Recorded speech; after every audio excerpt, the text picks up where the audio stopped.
జై శ్రీరామ్ అందరికీ నమస్కారం వెల్కమ్ టు న్యూస్ అఖండ నేను మీ కస్తూరి శ్రీధర్ మిత్రులారా ముందుగా నన్ను మన ఛానల్ను ఆదరిస్తున్న అభిమానిస్తున్న ప్రతి ఒక్కరు కూడా పేరు పేరున ధన్యవాదాలు అయితే తెలుపుతున్నా ఎందుకంటే మీరు లేనిది నేను లేను మన ఛానల్ కూడా లేదు జాతీయవాదం మన సనాతన ధర్మమే మాకు మన ఛానల్కు మనందరికి కూడా బలం ఏమంటారా సరే మీకు ఒక అద్భుతమైన వార్త కూడా తీసుకొచ్చిన దాదాపు 8 నెలల తర్వాతయా మోడీ గారి కళ్ళల్లో ఆనందం కనపడింది ఎందుకో తెలిసిన ఈ న్యూస్ చూడండి మీకు అర్థమవుతుంది ఏమంటారా ఖలిస్తాన్ వేర్పాటువాదం 1960వ దశకంలో ప్రారంభమైంది ఏంది ఖలిస్తాన్ వేర్పాటువాదం అప్పట్లో మన దేశాన్ని పరిపాలిస్తున్నటువంటి కాంగ్రెస్ ప్రభుత్వం సిక్కుల కనీస సమస్యలను తీర్చకపోవడంతో ఈ ఖలిస్తాన్ ఉద్యమం ప్రారంభమైంది తమను పట్టించుకోని దేశంలో తాము ఉండలేమని చెప్పేసి కాబట్టి తమకు ఒక ప్రత్యేకమైనటువంటి దేశం ప్రకటించాలని చెప్పేసి సిక్కులు డిమాండ్ చేయడం మొదలుపెట్టారు దీని వెనక ఇంకా కారణాలు చాలానే ఉన్నాయి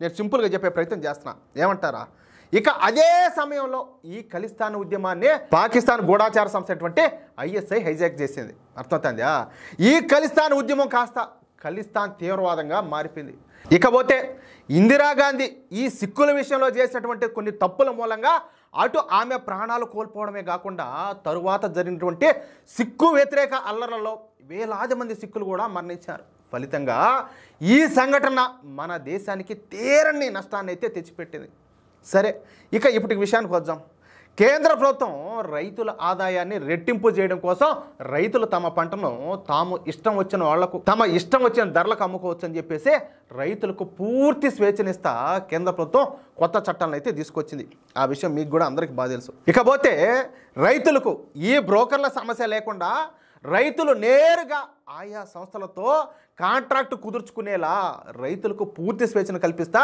ఈ చట్టాలు అయితే తయారు చేయబడినాయి కానీ ఈ విషయాన్ని తిమ్మిని బమ్మిని చేసినటువంటి ఇదే కాంగ్రెస్ పార్టీ ఇక పంజాబ్లోని దళారులను రెచ్చగొట్టే ఫేక్ రైతు ఉద్యమాన్ని ప్రారంభించింది ఎంత దారుణమో చూడండి ఇప్పుడు రైతులు ఎంత కష్టపడతా ఉంటారా ఎవరైనా ఈ గ్రామీణ నేపథ్యంలో పెరిగిన వాళ్ళు ఈ వ్యవసాయ నేపథ్యం ఉన్న వాళ్ళకి తెలుస్తుంది ఆ బాధ అంటే ఎట్టుంటుంది అనేది ఎండలే వానలే చలిలే గాలిలే దుమ్ములే ధూళిలే ఎంత కష్టపడతా ఉంటారో టయానికి తిండిలే ఏందో యుద్ధం చేసేట్టు ఉంటుంది సరిహద్దుల్లో యుద్ధం చేసే వాళ్ళ పరిస్థితి ఎంత దారుణంగా ఉంటుందో ఏడ కూడా అంతే దారుణంగా ఉంటుంది ఒకసారి ఏమో పంట పండదు లేకపోతే ఒకసారి ఏమో పంట పండినా రేట్లు ఉండవు ఇంకోసారి ఏదో రోగాలు పేడలు అని చెప్పేసి ఇంకోసారి పోతుంది కనీసం వాళ్ళకు ఏదో అది కూడా వ్యవసాయంలో 10 రూపాయలు రావాలన్నా కూడా అది కూడా ఒక అదృష్టమే అంత కష్టపడుతూ ఉంటారు వాళ్ళు అలాంటి రైతులను దోచుకొని వాళ్ళ కష్టాన్ని వాళ్ళ శ్రమను దోచుకుంటే పురుగులు పడిపోరా నాశనం అయిపోరా బతుకుతారా బాగుపడతారా ఒకసారి మీరు కూడా ఆలోచించండి సరే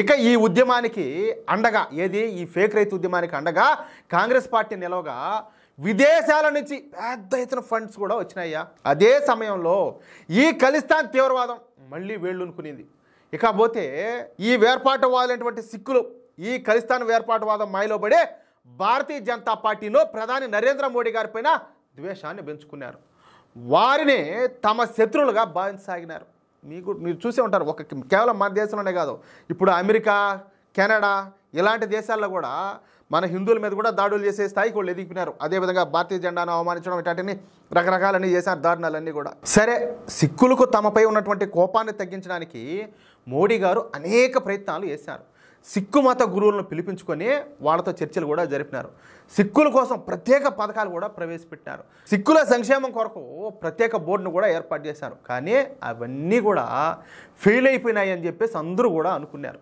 అంత సీన్ లేలే వీళ్ళు అంతా కూడా పక్కదారి పట్టిపోయినారు ఇంకా సిక్కులు అనే వాళ్ళు అంతా కూడా ఈ ఖలిస్తాన్ మోజులో ఉన్నారు వీళ్ళంతాను ఇంకా మోడీ ఎన్ని చేసా మోడీ ప్రభుత్వం ఏం చేసినా కూడా వీళ్ళు ఇంకా సపోర్ట్ చేసే పరిస్థితుల్లో లేరని చెప్పేసి అందరూ కూడా అనుకున్నారు వాస్తవేనా కాదా కానీ వాటి ఫలితాలు ఢిల్లీ ఎన్నికల్లో కనపడినాయ్యా ఏది మోడీ గారు చేసినటువంటి ఈ మంచి పని ఢిల్లీలో సిక్కులు భారతీయ జనతా పార్టీ వైపు అయితే నిలబడినారు ఉదాహరణకు మంజీందర్ సింగ్ సిర్సా అని ఒక ఆయన ఉన్నాడు అనమాట ఈయన భారతీయ జనతా పార్టీ నాయకులు ఈయన ఒక సిక్ అనమాట ఈయన కూడా ఈయనకు ఢిల్లీలోని రాజౌరి గార్డెన్ సీట్ అయితే కేటాయించారు అక్కడ సిక్కుల జనాభా ఎక్కువగా ఉంటుంది అయితే ఈ రాజౌరి గార్డెన్లో ఈ మంజీందర్ సింగ్ సిర్సా ఓడిపోతాడని సిక్కులందరూ బీజేపీకి వ్యతిరేకంగా అదేవిధంగా ఆమ్ ఆద్మీ పార్టీకి ఓటేస్తారని చెప్పి చాలామంది అనుకున్నారు కానీ ఆశ్చర్యకరంగా ఈ మంజీందర్ సింగ్ సిర్సా ఈ రాజౌరి గార్డెన్ నుంచి ఘన విజయం సాధించాడు అది కూడా 18,190 ఓట్ల మెజారిటీతో ఈ మంజిందర్ సింగ్ సిర్సా గెలుపొందడం